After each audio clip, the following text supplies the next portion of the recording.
안녕하세요. 사연 읽어주는 남예입니다. 오늘도 와주셔서 감사합니다. 오늘의 여성 사연자분 사연은 제가 소개해드리도록 하겠습니다. 많은 청취 부탁드리며 오늘의 사연 바로 시작하겠습니다. 안녕하세요. 오늘 들려드리려는 그 사건들을 겪은 지도 벌써 20년이 넘었네요. 하지만 아직도 어제 일처럼 생생한 그 일을 용기를 내어 여러분들에게 이야기해 드리려고 합니다. 제가 발랄한 여대생이었던 때의 이야기부터 시작해 볼게요. 고등학교를 졸업하고 들어간 대학, 그때만 해도 대학 캠퍼스는 낭만의 상징이었죠. 지금이야 남보다 뛰어나야 살아남는 절대적인 경쟁 사회이지만 그때만 해도 대학 분위기가 지금만큼 살벌하지는 않았어요. 대학교 교직원으로 있는 친구의 이야기를 들어보니 그 극심한 경쟁을 어느 정도 짐작하겠더라고요. 법학 적성시험 같은 예전으로 말하자면 고시 수험서들이 새로 도서관에 들어오면 학생들은 자기만 아는 곳에 감추거나 대출에 가서 반납을 안 한다고 하더군요. 다른 경쟁자들이 보지 못하게 하려는 것이죠. 하지만 제가 대학을 다니던 90년대 초중반까지는 대학교가 그런 곳이 아니었어요. 저는 90년대 초반 학번이랍니다. 공부보다는 동아리 활동에 더 열심히지요.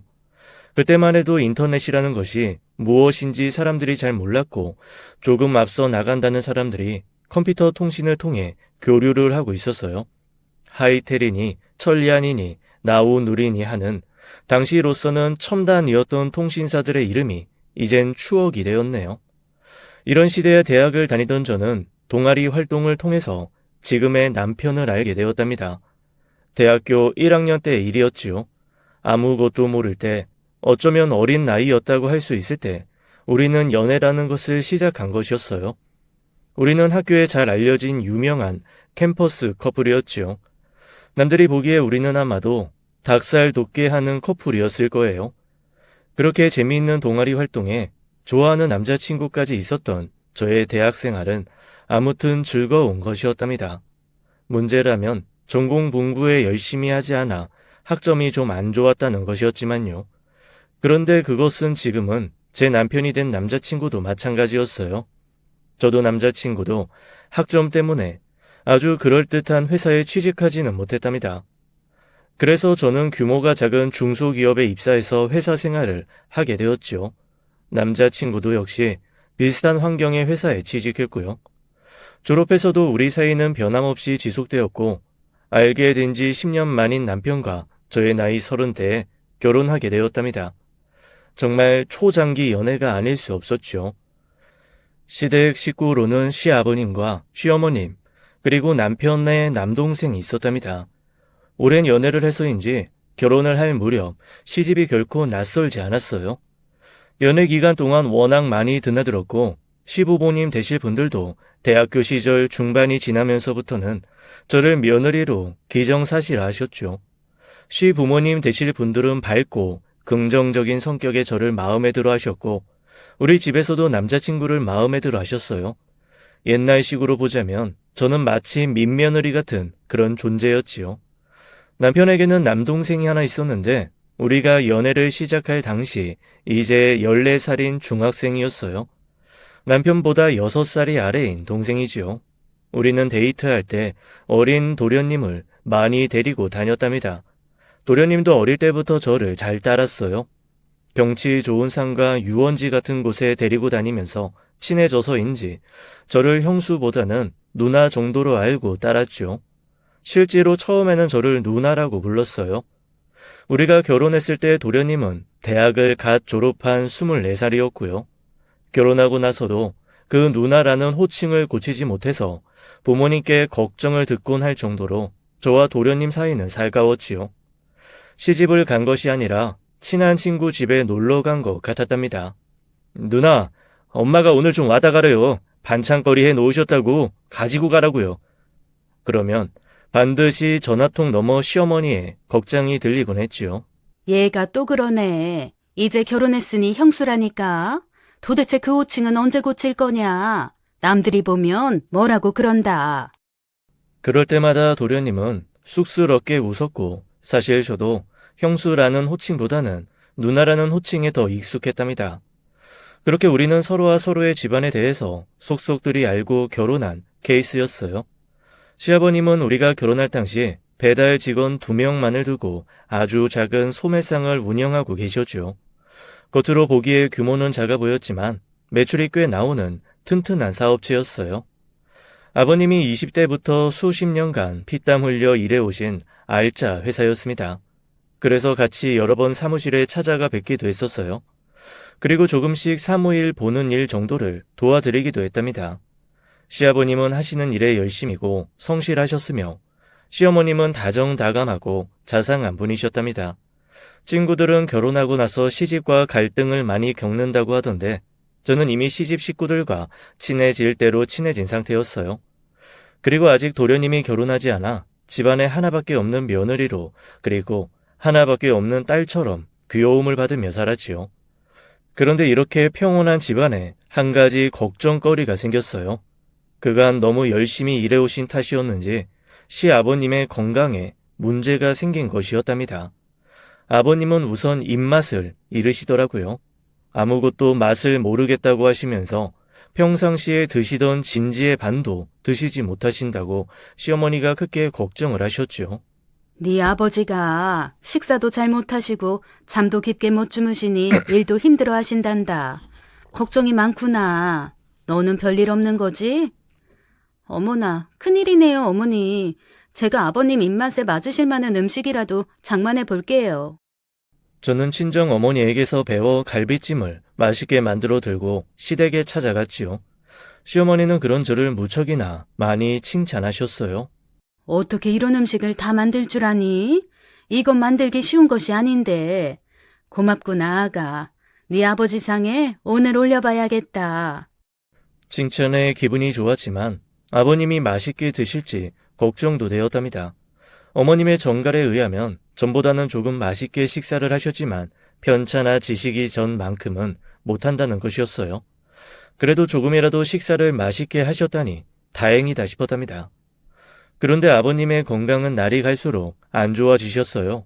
병원에서 정밀 검사를 받으신 결과 간 수치가 정말 안 좋게 나왔죠. 그간 쉽게 피곤해하셨고 입맛을 잃으셨던 원인이 간이 안 좋아서 그랬다는 것이었어요. 저는 친정 엄마에게 자문을 얻어 정성 들여 만든 간의 회복에 좋다는 음식이나마 부지런히 시댁으로 날랐지요.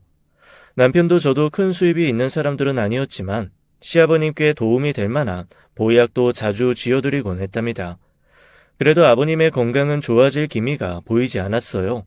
그리고 식구들이 아무리 말려도 아버님은 일을 손에서 놓지 않으셨죠.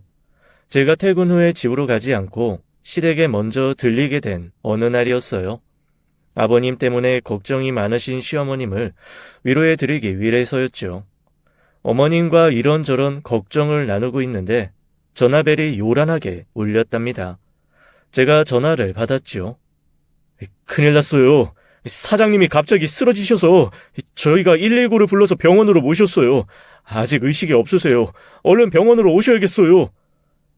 결국은 아버님이 회사에서 쓰러지신 것이었어요. 저와 어머니는 황망하게 병원으로 달려갔고 그때까지도 시아버님은 의식을 되찾지 못하고 계셨답니다.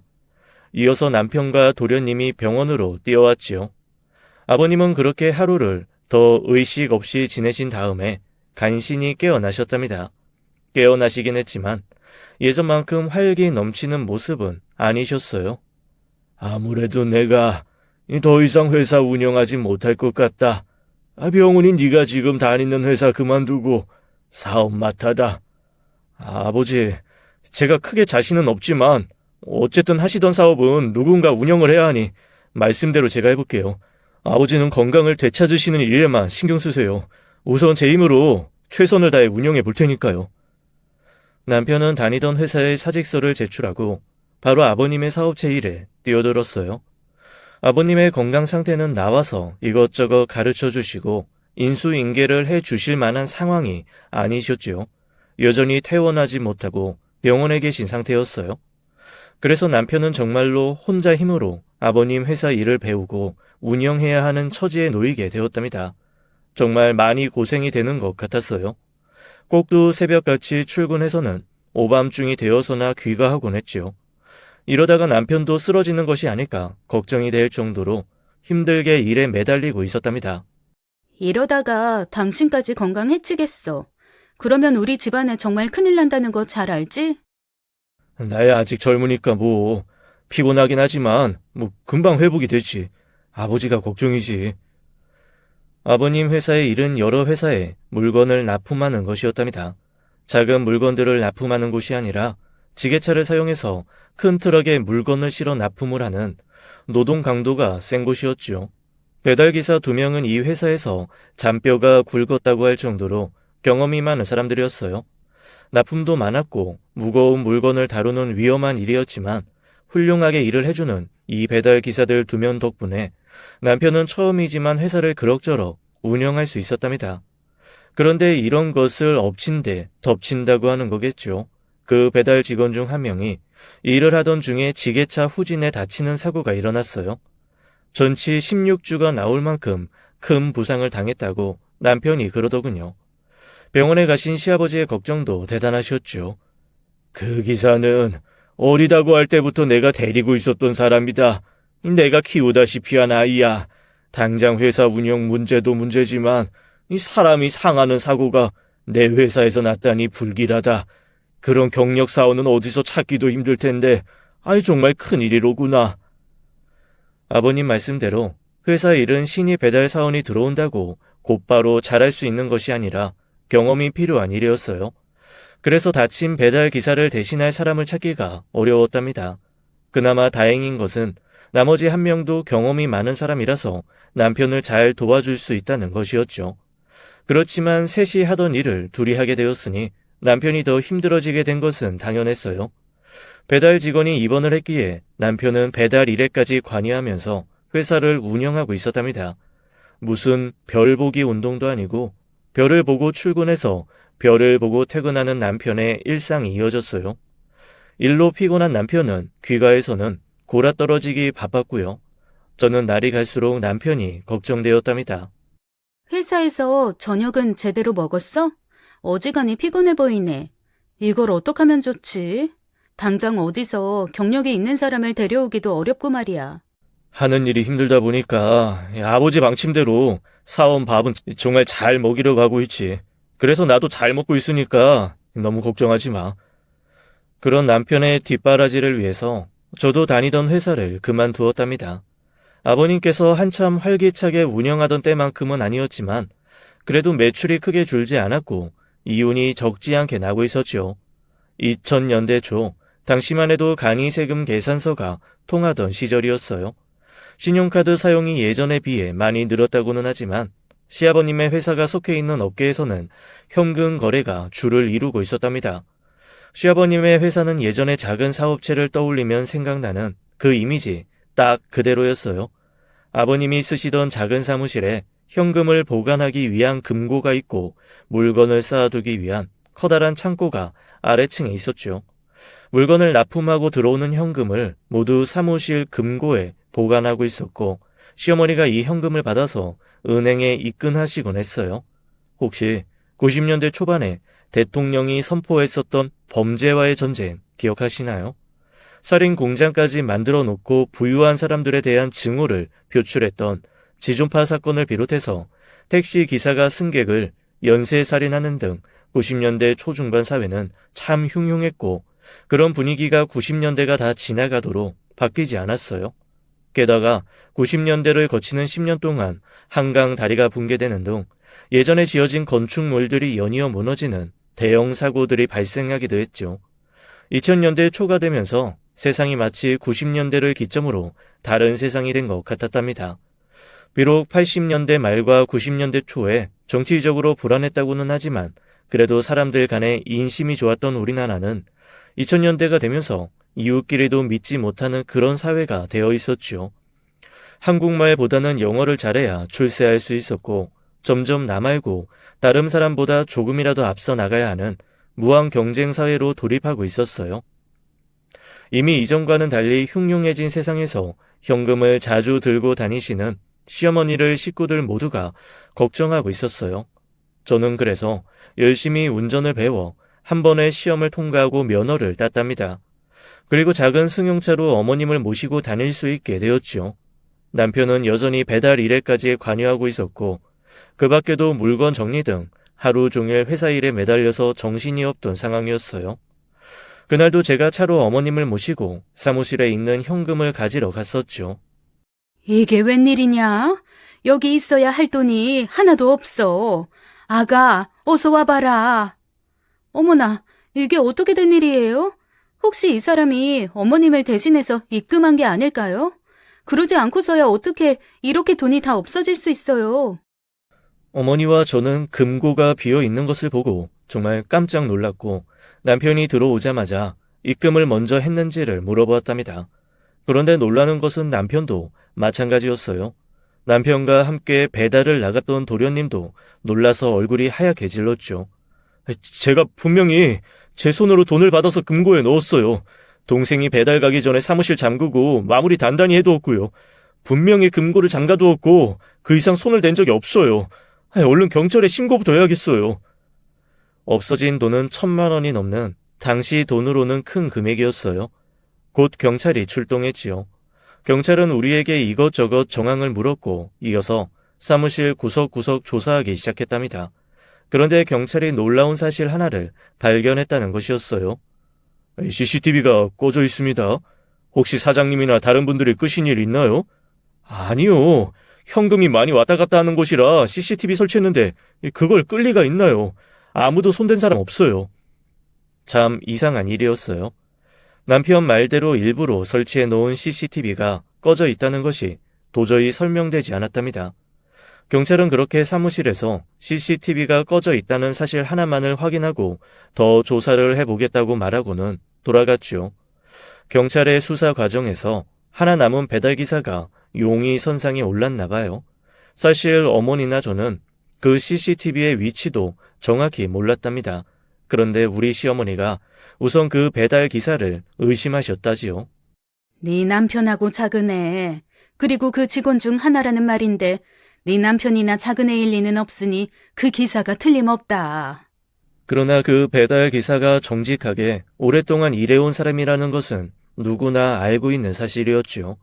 사무실에 현금에 손을 대려고 마음을 먹었다면 지금까지 얼마든지 기회가 있었을 그런 사람이었어요. 그런데 그런 사고는 단 한 차례도 단 한 푼에 대해서도 일어난 적이 없었죠. 어머님은 결국 이런 심중을 경찰에 말씀하시고 말았어요. 아버님이 쓰러지셔서 계속 병원에 계셨기 때문에 심리적으로 많이 약해진 상태에 계셨던 어머님이 그만 정확한 증거도 없이 실수를 저지르신 것이었죠. 저 기사님, 그날 저하고 같이 하루 종일 납품처 돌아다녔어요. 사무실은 동생이 잘 담가두었고 정 기사일 수가 없습니다. 그리고 그런 알리바이가 없다고 하더라도 그럴 사람 절대로 아니에요. 남편이 경찰에서 그 배달 기사에게 정확한 알리바이가 있다고 진술했어요. 어머니는 그 알리바이를 들으시고 나서도 여전히 그 직원이 수상하다고 하셨죠. 어머니가 정말 마음이 많이 약해지신 것 같았어요. 억지를 쓰시거나 함부로 판단을 하는 분이 아니셨거든요. 그 직원은 남편의 진술로 혐의를 벗었지만 우리에게 문제는 그 다음에 일어났죠. 저희 회사에서 10년이 넘은 사람이에요. 그동안 사고 한 번 없이 일해왔습니다. 그런데 그런 저를 근거도 없이 의심하시다니 지난 10년을 헛살아온 것 같네요. 저 바로 사직하겠습니다. 더 이상 여기서 일할 의미를 못 찾겠어요.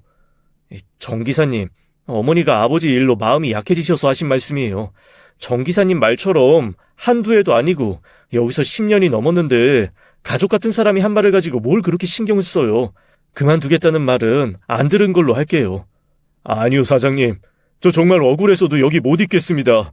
그동안 감사했어요. 앞으로도 번창하십시오. 남편의 절실한 만류를 뿌리치고 그 직원은 자리를 박차고 나갔답니다. 그 바람에 더 죽어나게 생긴 것은 남편이었어요. 남편은 이제 혼자서 회사 일을 모두 처리해야 하는 처지가 되고 말았죠. 이 얘기를 제가 시어머니에게 전해드렸어요. 시어머니는 그래도 며칠간 그 직원이 수상하다는 의심을 그만두지 않으시더라고요. 그런데 알리바이가 너무나 정확했지요. 결국 어머니도 그 기사에 대한 의심을 거두시는 수밖에 없었답니다. 당장 단신 아들이 힘들어 죽게 생긴 상황이었어요. 어머니가 그 기사에게 직접 찾아가서 빌다시피 사과를 하셨지요. 정 기사, 내가 이제 정말 늙은 모양이에요. 다른 사람도 아닌 정 기사를 의심하다니. 그저 나이 먹은 사람이 실수한 거라고 생각하고 잊어버려요. 내가 어떻게 사죄를 해야 우리 정 기사 마음이 풀리려나. 얼마나 기분이 나빴던지 그 기사가 처음에 어머니를 보고 그냥 돌아앉더라는 것이었어요. 어머니는 며칠 지나서 그 기사에게 다시 찾아가 사과를 하셨답니다. 그렇게 해서 화가 어느 정도 풀린 그 직원을 간신히 회사로 복귀시킬 수 있었죠. 배달 기사가 다시 돌아온 것은 정말 다행스러운 일이었지만 1,000만 원이 넘는 돈을 도둑질해 간 범인은 결국 잡지 못하고 말았어요. 그것은 그대로 회사의 손실로 돌아왔고요. 시아버님은 여전히 병원에 계셨고 비록 그 기사에게 가서 사과를 하고 복귀시키기는 하셨지만 어머니도 많이 약해지신 상태였어요. 거기에 남편은 힘겹게 사업을 운영하고 있었고 정말 우리 가족은 이래저래 마음이 심란했답니다. 사무실에 이중 잠금 장치를 하고 CCTV도 다른 방향까지 볼 수 있도록 여러 대를 다시 설치했어요. 인심 좋고 가족적이었던 옛날의 분위기는 우리 회사에서도 깨어지고 있었어요.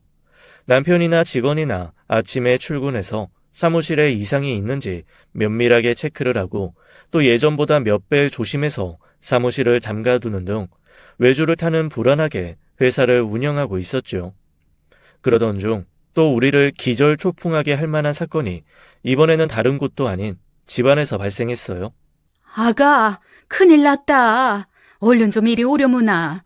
나 무서워서 집에도 못 있겠다. 내가 가지고 있던 폐물이 모두 없어졌구나. 시어머니의 다급한 목소리가 전화를 통해 들려왔죠. 사무실에서의 현금 도난 사건이 발생한 지 약 3개월 후의 일이었어요.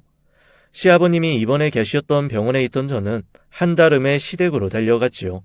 이어서 남편이 뛰어들어왔어요. 그리고 하루 종일 저와 함께 병원에 머물다가 취업시험 준비 때문에 잠깐 도서관에 갔던 도련님이 득달같이 다시 달려왔지요. 그게 어떤 것들인데? 네 아버지가 결혼기념일마다 선물해 주신 것들을 차곡차곡 모아놓은 것들이었어. 내가 죽기 전에 아기 너한테 물려주려고 더 곱게 간직했었고. 아이고, 우리 집에 이게 웬일이냐. 돈으로 환산해도 적지 않은 보석들이었어요. 그러나 어머니는 돈도 돈이지만 그 폐물들에 담긴 의미 때문에 더욱 속상해하고 계셨답니다. 마치 주변 사람 누가 죽기라도 한 듯이 어머님은 통곡을 하셨죠. 정신을 수습하지 못하시는 어머님을 대신해 제가 경찰에 신고를 했고 경찰이 곧 우리 시댁으로 출동했어요. 외부에서 침입한 흔적은 찾지 못했습니다. 아무래도 장물애비들을 조사해서 범인을 찾는 쪽이 빠르겠어요. 범인은 어쨌든 그것들을 팔아 현금으로 만들려고 할 테니까요. 경찰은 지난번 사무실 사건에 이어서 이번 사건에서도 그다지 믿음직한 모습을 보여주지 못했어요. 장물아비들을 조사하겠다는 경찰 쪽에서 한참이 지나도록 범인을 잡았다는 연락이 없었죠.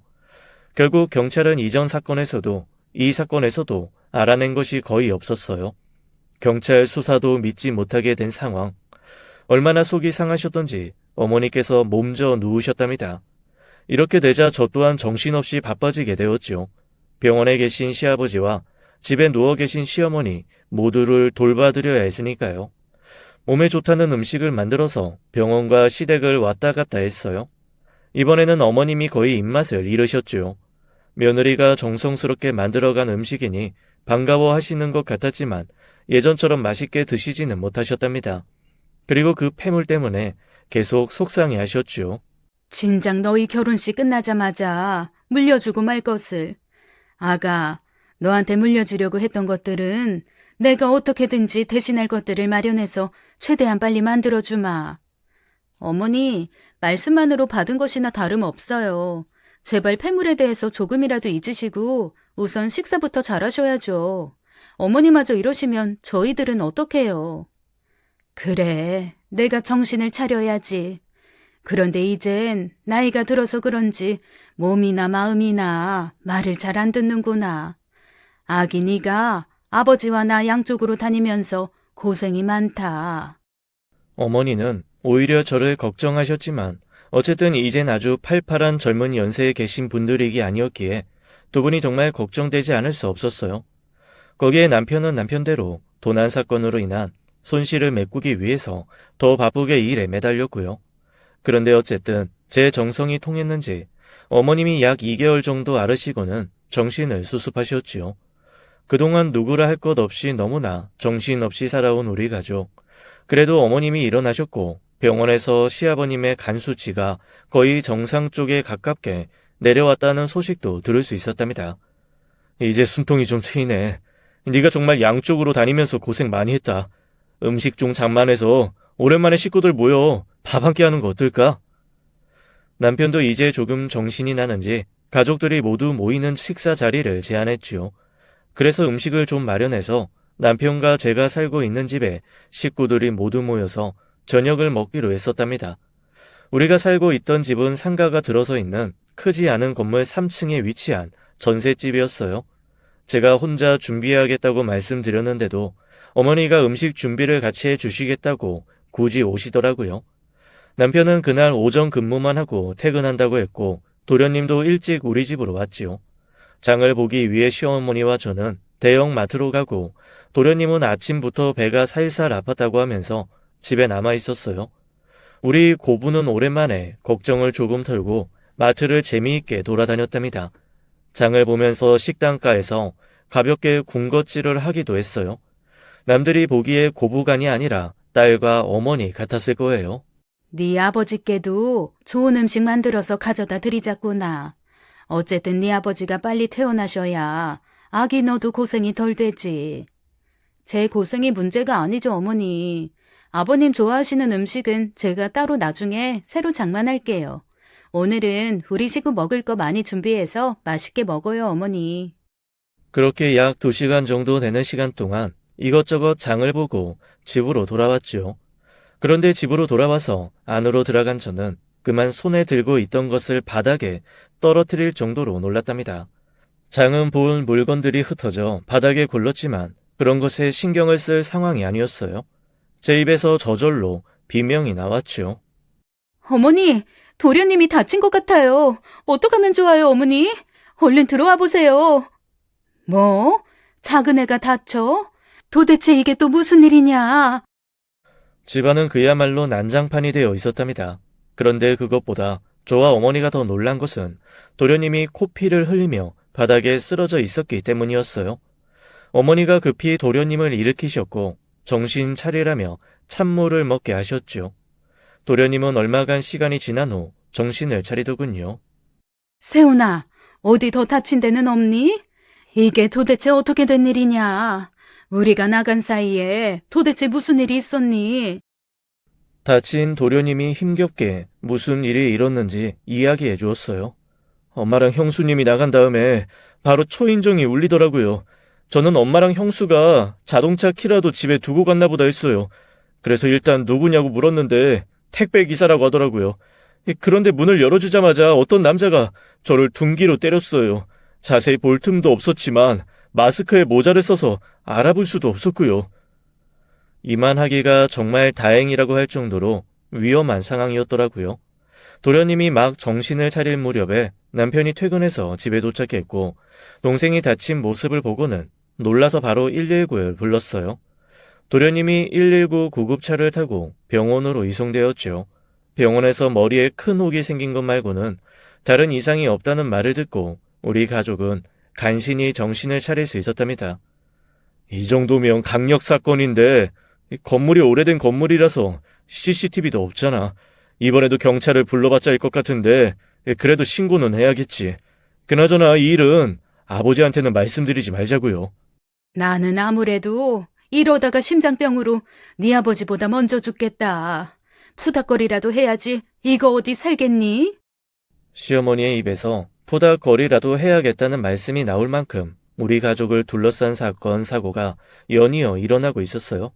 식사를 같이 하기로 한 계획은 무산되었고 도련님과 같이 병원에 갔다가 집에 다시 돌아온 저와 남편은 사람이 다친 사건이 발생했다고 경찰에 신고부터 하고 없어진 물건이 있는지 찾아보기 시작했어요. 도둑이 구석구석을 다 뒤진 것 같더라고요. 어머, 이걸 어떡하면 좋아. 결혼할 때 했던 예물이랑 금부치가 다 없어졌어. 다이아가 자그마치 1kg인데 아무리 찾아도 없어. 뭐라고? 그거 엄마가 고르고 골라서 좋은 물건 찾아주신 건데, 왜 우리 주변에 자꾸 이런 일이 생기는지 알다가도 모르겠네. 이 난장판 속에서 결국 우리는 제 금부치 몇 개가 없어진 것을 알게 되었죠. 남편의 말처럼 제가 결혼 예물로 받은 다이아는 어머니가 여기저기 발품을 파셔서 질 좋은 물건으로 특별히 마련해 주신 소중한 것이었답니다. 돈 가치도 가치이지만 의미가 큰 물건이었어요. 저도 많이 속이 상했답니다. 폐물을 잃고 알아놓으신 어머님이 정말 이해가 되더라고요. 저도 너무나 속이 상해서 이것저것 다 손 놓고 누워버리고 싶었으니까요.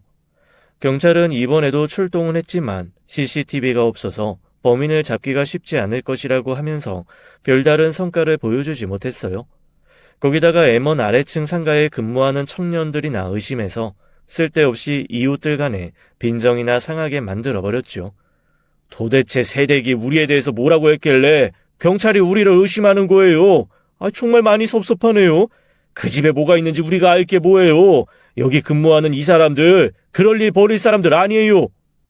제가 경찰에 그런 말을 한 게 아니고요. 경찰이 그저 수사하는 과정에서 여기저기 찔러본 것 같아요. 마음 푸세요, 사장님. 저하고 우리 남편은 절대 우리 건물 안에 있는 사람 의심 안 해요. 이런 제 설명에도 상가 상인들은 기분을 풀지 않더라고요. 저라도 쉽게 기분이 풀리지 않을 일이었죠. 몇 번 더 빌다시피 사과를 했어요. 그러면서 경찰이 더 원망되기 시작하더라고요. 약 반년 동안 연속해서 3번이나 일어난 도난 사건, 그리고 그때마다 무능한 모습을 보여온 경찰의 남편이 화가 잔뜩 난 것 같았어요. 정말 90년대 신문 만평에 나왔던 내용 하나가 기억나는 대목이었죠. 범죄와의 전쟁을 대통령이 선포하고 나서 실린 유명한 만평이었어요. 만화에서 경찰은 여러분과 3분 거리에 있습니다. 라고 경찰 복장을 한 사람이 자신있게 말하는 그림이 신문에 실렸죠. 그런데 바로 그 옆에서 복면을 한 범죄자가 우리는 국민과 2분 거리에 있습니다. 라고 말하는 웃지 못할 내용의 만평이었어요. 아마도 기억하시는 분들이 많으시리라고 믿어요. 이 만평이 그렇게 실감 날 수가 없더라고요. 도대체 경찰이 뭐 하는 겁니까? 이거 어디 국민이 안심하고 살겠습니까? 벌써 사건이 3번째인데 작은 단서 하나도 제시하지 못하셨잖아요. 정말 범죄자가 2분 거리에 있는데 경찰은 3분 거리에 계시네요. 쓸데없는 사람이나 의심하고 다니셔서 이웃 간에 분란이나 만드시고 말이에요. 남편이 그 만평에 빗대어 경찰을 비꼬아 비난했지요. 저희도 최선 다하고 있으니까 일단 경찰을 믿으세요. 국민이 경찰을 믿어주셔야죠. 그래야 저희도 보람을 가지고 일을 하지 않겠습니까? 경찰은 이런 말을 남기고 이번에도 아무 단서도 찾지 못한 채 가버렸답니다.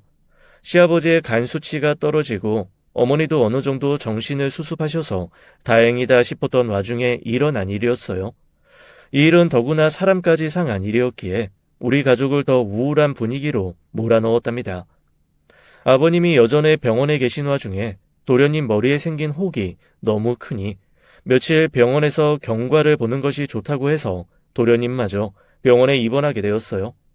시어머니와 남편 그리고 제가 모여서 머리를 맞댔지만 무슨 뾰족한 수가 있겠어요. 그냥 한숨과 신세 한탄만 나올 뿐이었죠.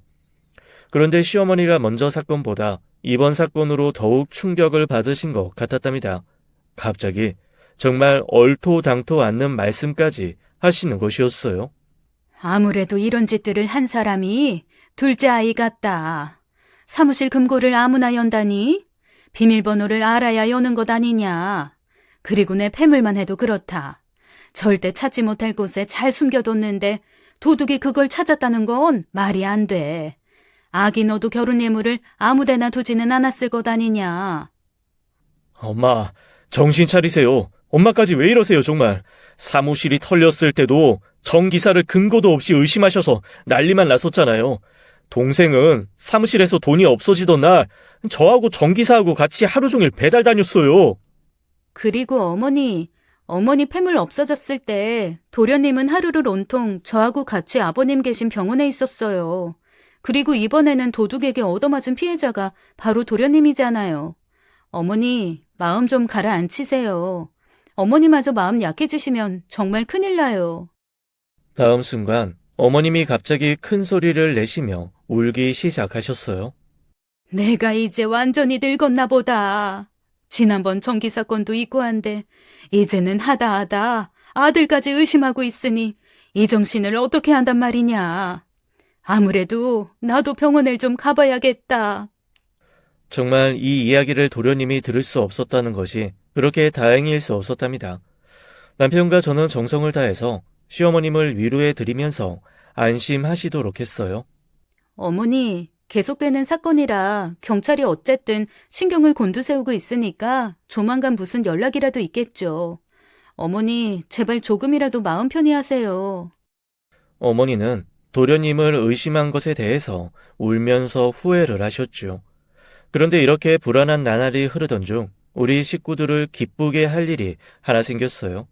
처음에는 이것도 좋은 일이 아니라 큰 일이 난 줄 알았지만요. 어느 날부터 제 몸에 감기 기운이 있으면서 입맛도 떨어지고 구토 증세가 계속되었지요. 남편과 저는 처음에 크게 걱정을 했어요. 가뜩이나 나쁜 일만 계속되다 보니까 좋은 쪽으로 생각을 못했던 거죠. 친정 엄마와 의논을 했어요. 그간 시집에서 일어난 연이은 사건들로 인해서 친정에서도 걱정이 대단하셨답니다.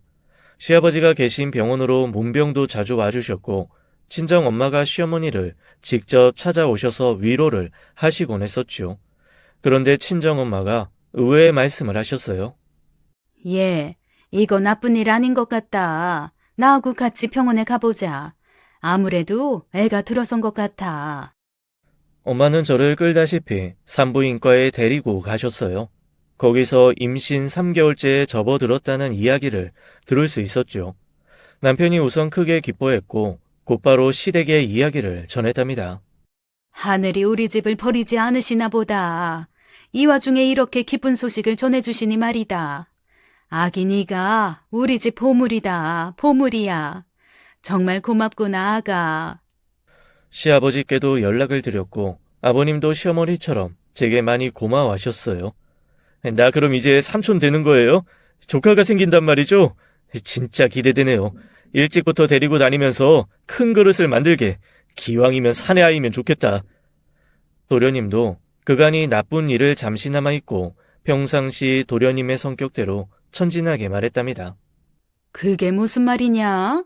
딸이든 아들이든 상관없어. 그저 건강하게만 낳으면 된다 아가.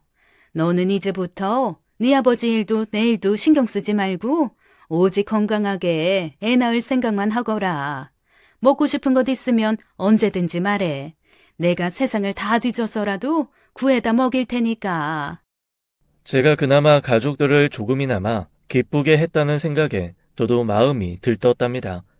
그렇게 한동안 우리 식구들의 관심이 저에게로 쏠리면서 나쁜 일들도 조금씩 잊혀지고 있었어요.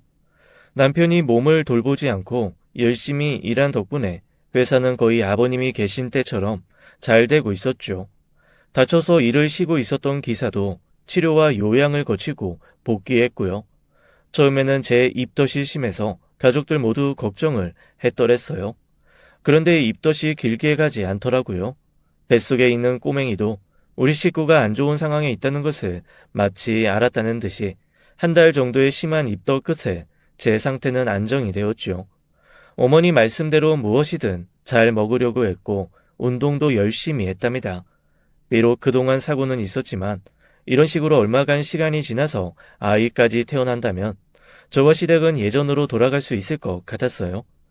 그렇게 제 입덧이 잦아질 무렵 드디어 경찰로부터 희망적인 전화를 받았답니다. 나와 보셔야겠습니다. 드디어 범인 잡은 것 같아요. 시어머니와 남편이 저더러 임신한 상태이니 집에 남으라고 했지만 저는 같이 가고 싶다고 고집했어요. 사실 그동안 경찰이 벌이고 있다는 그 수사라는 것에 대해서 우리 가족은 거의 포기하고 있었죠. 그도 그럴 것이 3번이나 계속되는 사건 동안 작은 단서 하나도 찾지 못하고 쓸데없이 이웃 간에 불신만 조장했으니까요. 그런데 범인을 잡았다니 정말 놀라운 일이 아닐 수 없었답니다. 그런데 경찰서에 도착한 우리 가족은 그만 기쁘다가 말았답니다. 경찰이 또 엉뚱한 사람을 붙잡고 의심을 하는 것 같았거든요. 경찰이 잡았다던 그 범인은 다름 아닌 도련님과 제일 친한 친구였으니까요. 정말 하다 너무하시네요. 이렇게 또 불신을 조장하시려는 거예요? 저와 어머니도 경찰에 항의를 했지요. 이 사람은 우리가 어릴 때부터 알고 있는 사람이에요. 우리 도련님이나 마찬가지인 사람이라고요. 지난번에는 이웃상인들을 의심하시더니만 이번에는 도련님 친구인가요?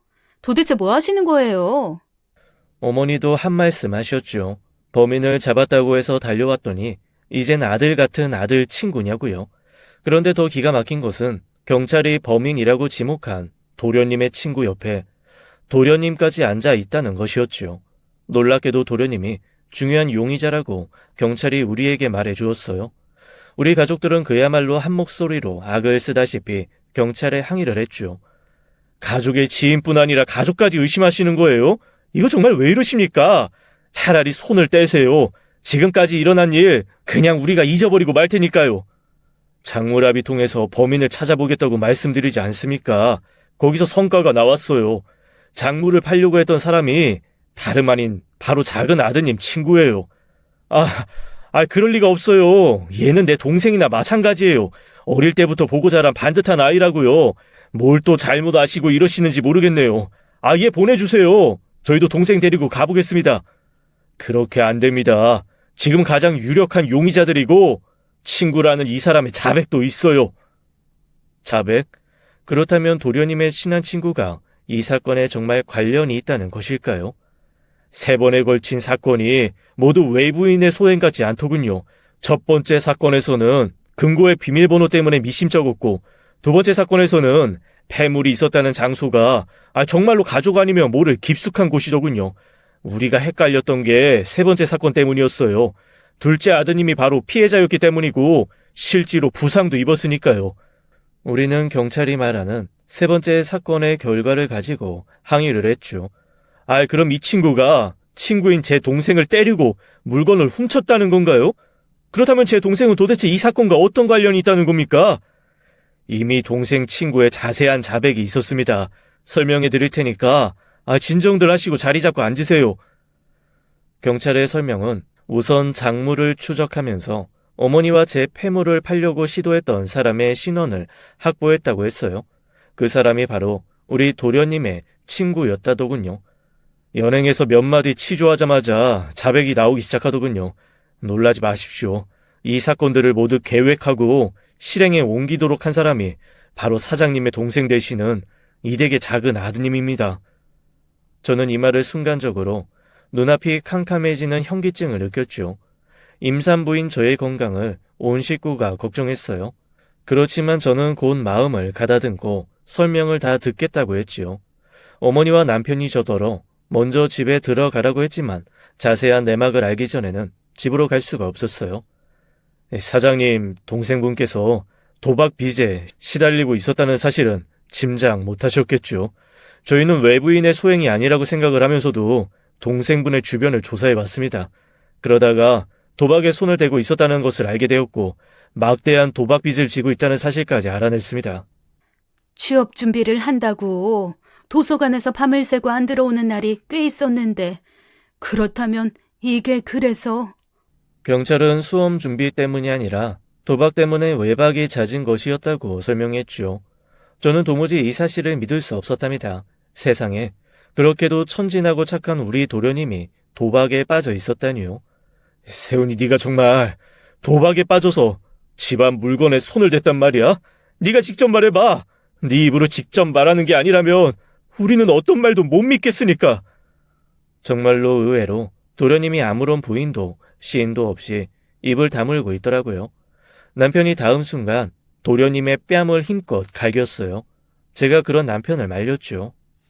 아직 자세한 설명을 듣지 못했어. 친구가 자백했다는 말만 들었고 도련님은 아직 아무 말도 안 했잖아.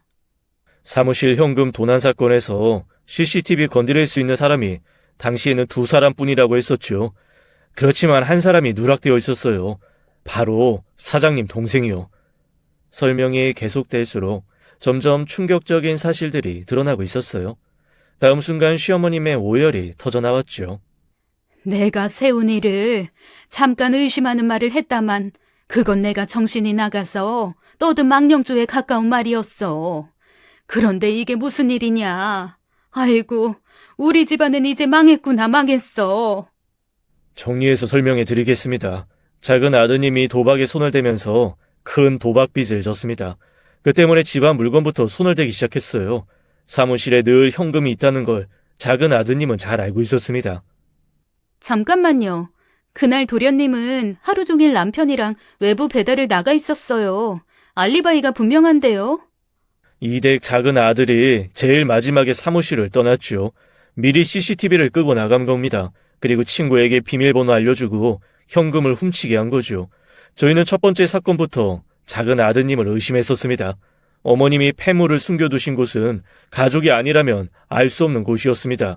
역시 작은 아드님이 장소를 알려주었고 친구가 물건을 훔쳤죠. 세 번째 사건에 대해서도 경찰의 설명을 들을 수 있었죠. 그 사건은 우선 식구들이나 경찰이 도련님을 의심할 수도 있다는 생각에 자신을 피해자로 만든 자작극이었다는 설명이었어요. 그렇게 의심을 피하기 위한 자작극인 동시에 제 폐물을 훔치기 위한 치밀한 계획이었다는 것이었죠. 도련님도 체념하고 범행을 인정하는 자백을 했다더군요. 저와 어머니는 거의 자리에서 일어나지 못할 지경으로 힘을 잃었고 남편이 양손으로 간신히 저와 어머니를 부축했죠. 어머님이 특히 걱정되었어요. 계속 우시면서 헛소리까지 하고 계셨거든요. 아니다. 생각해보니 폐물을 내가 다른 데다 치운 것 같구나.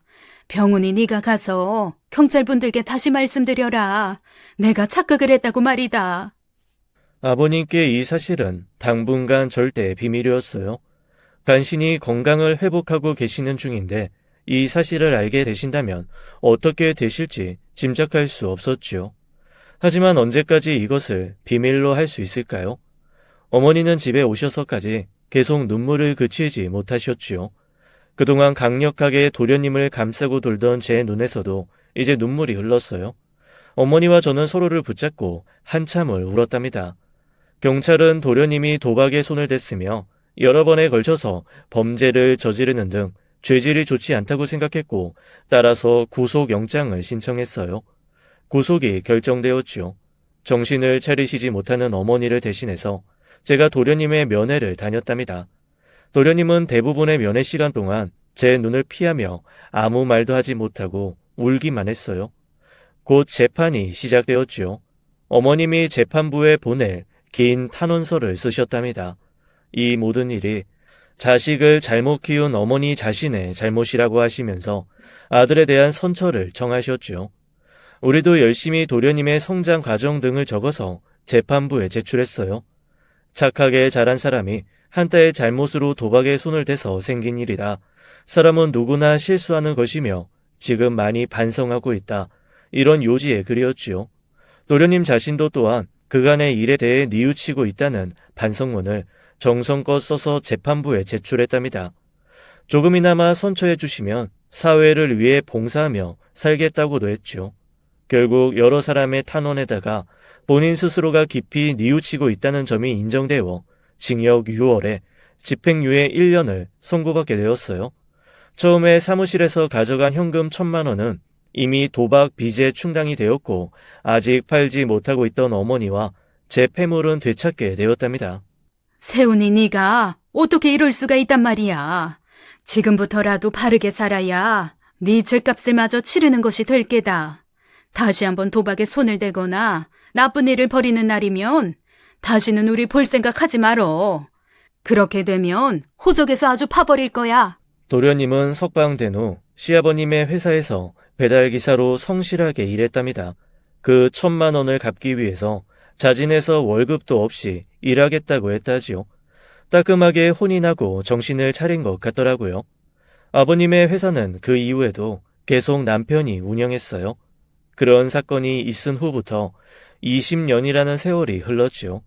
도련님은 그동안 결혼도 했고 훔친 만큼의 일을 다 하고 나서도 회사에 남아 아직도 열심히 일하고 있답니다. 물론 다시는 도박에 손을 대거나 나쁜 일을 하지 않고 착실하게 살고 있는 중이고요. 시아버지는 이후 쾌유하셨고 건강에 아주 조심하셔서 연세가 드신 지금도 아주 정정하시지요. 시어머니도 정정하셔서 두 분은 여유롭게 노년을 즐기고 계신답니다. 잘 해결되었지만 어쨌든 어려운 일이 많았던 지난 20년간이었어요. 이 모든 어려움을 헤쳐나가는데 가장 중요하게 작용했던 것은 무엇보다도 우리 가족 간의 끈끈한 정이었어요. 제가 어리다고 할 만한 나이에 남편을 만나게 되면서 일찍 가족 대열에 합류했었지요. 그래서 우리 가족은 그 흔한 며느리와 시집의 갈등 같은 것도 모르고 지냈어요.